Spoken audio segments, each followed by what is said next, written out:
video. This is Improving Your Improv, Part 3. This is the last in the little mini-series I've done. Make sure you check out those other two videos. I'll link those in the description below so you can check them out if you haven't already. I've wanted in this series to kind of give you my overall philosophy on how to go improving your improvisation in the short term, and if you continue consistently applying these principles over the long term as well.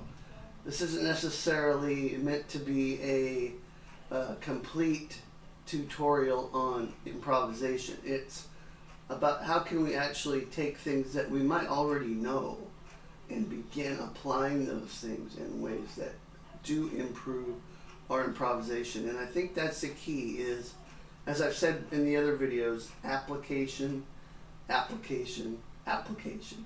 That's what it's all about, really. That's what makes things stick in your brain, in your fingers. The repetition, yes, it is important, especially to develop the technique and the motor memory, but then the application of licks, exercises, concepts, your knowledge of theory, application of all that into real musical situations is really where you start to see the fruits of that come alive. All that practice, all those things you've been practicing, all of that can start to come alive for you instead of just being useless knowledge. Because let's face it, if you're not using the things that you know, it's useless.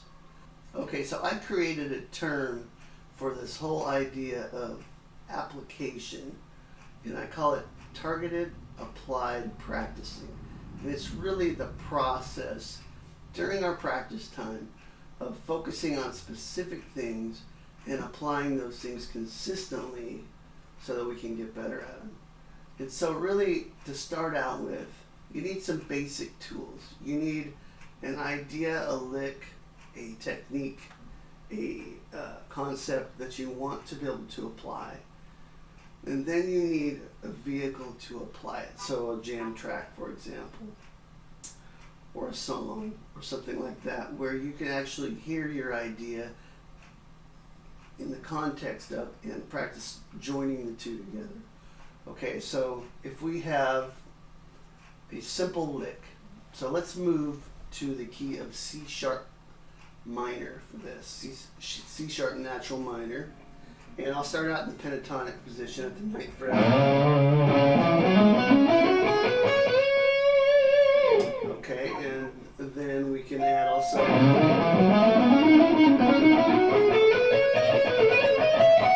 the notes from C sharp Aeolian. I've set up myself a little loop in the key of C sharp minor, and it basically has a C sharp minor chord, A major type of chord, B major type of chord, and these are got some open strings ringing too, so it creates some extensions and some cool tones like that. So I'm giving you an example here of how targeted applied practicing can work in real practice. So there is my backing track. I'll play that for you in a second. And I'm going to take one bluesy lick idea, and that's going to be the thing that I want to apply and expand on. Now this could be, it's a very simple thing, so it could be something more complex, like a long alternate picking run or something like that. But we're just going to we're going to go real simple here. So the lick is the typical bluesy cliche. If you don't know that, I'm just bending at the 11th fret up a whole step, barring across 9 and 9 on the B and IE, and then doing a pull off on the B string from 12 to 9.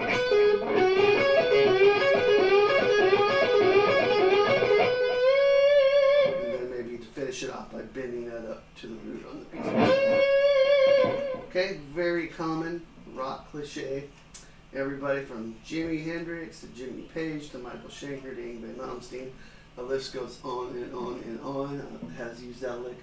And it's a cool lick, so it does stand the test of time. And I've talked about some of these cliches in another video, but here we're talking about applying this using the concept of targeted, applied practicing. So the target is to apply this lick to an improvisational situation. So when I say that, we're going to want to surround this lick with other things. Otherwise, it's not improvisation, right? We're just playing the lick. So I'm going to try and use this as a launching point for other ideas. Now, if you just have this lick and all it is something that's in your vocabulary and you never practice applying this, it's going to be kind of stale and sterile when you actually do come to apply it in a real situation. So that's why practicing this is important. Practice applying it, but we're not just to practice applying the lick, we're going to practice improvising around the lick, okay? So here's what I'm going to do. I'm going to play the lick over this little loop, but then I'm going to start meandering with scale tones from C-sharp Aeolian. So I'm going to add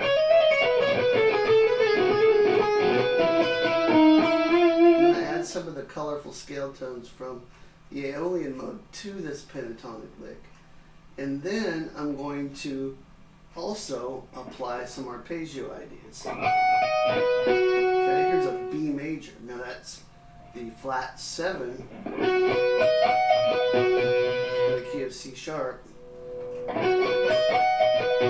on the flat 7 scale degree of C sharp minor. That's going to sound great over a C sharp type of chord progression. I might also throw in a C sharp minor.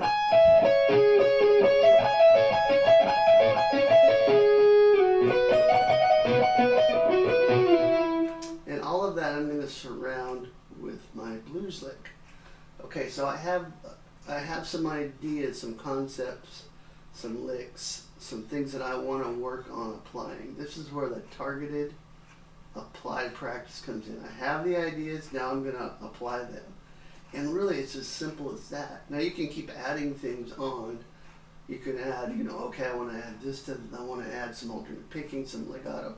You can make this as complex as you want, but I would encourage you to try this out on your own and just start very simply. Start with one or two things you want to apply. Okay, so here we go. I'm going to turn the loop on. And then I'm just going to play freely and I'll talk you through kind of what I'm thinking, okay? So here is the loop. Here's our basic lick.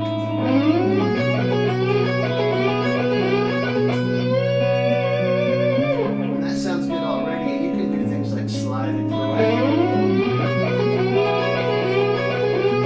Play around with the timing of it.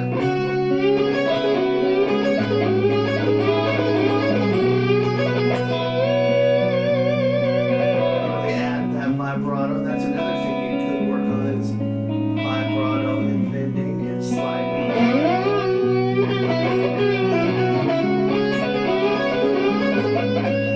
But see, the key is that I'm staying focused on what I'm trying to do. I'm not just playing and not accomplishing anything. I'm actually working on something specific. Okay, so now I'm going to add some scale tones.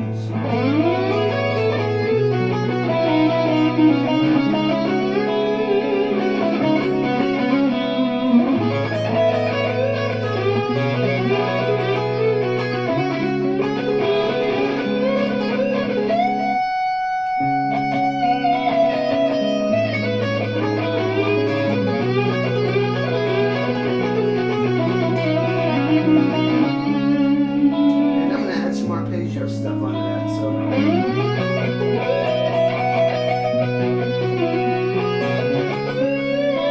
still this lick is my launching pad and launching me into other ideas.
further in your practicing, you'll start making more progress because you start conquering these little ideas. And then you can start creating variations of the ideas, and then you can move them into other keys.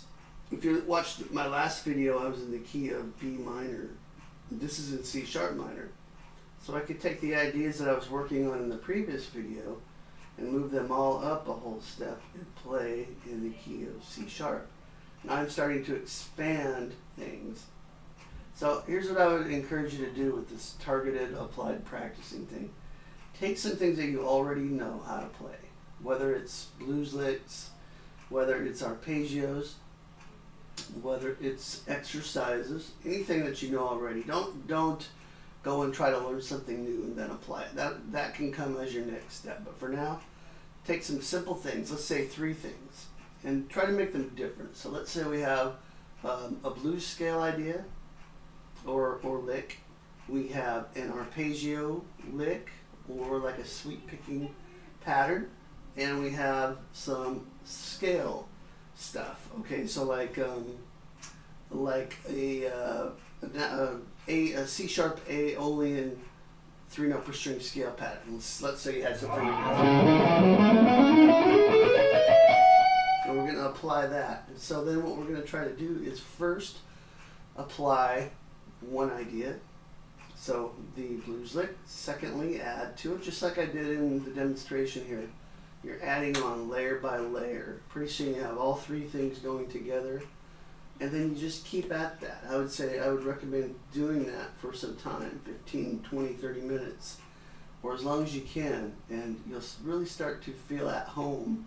You'll start to develop these cool variations in what you're doing. And it becomes part of your style and your vocabulary, especially if you do it consistently, day after day, changing keys, introducing new ideas. It's an ongoing process. I still use it all the time for myself. So don't be discouraged if it seems overwhelming. Just start very simply, start building this up, and you're going to have a lot of fun in the process. Okay, I hope you've enjoyed this series. I do have a free sweep picking guide. I'd love for you to check it out. It's my gift to you.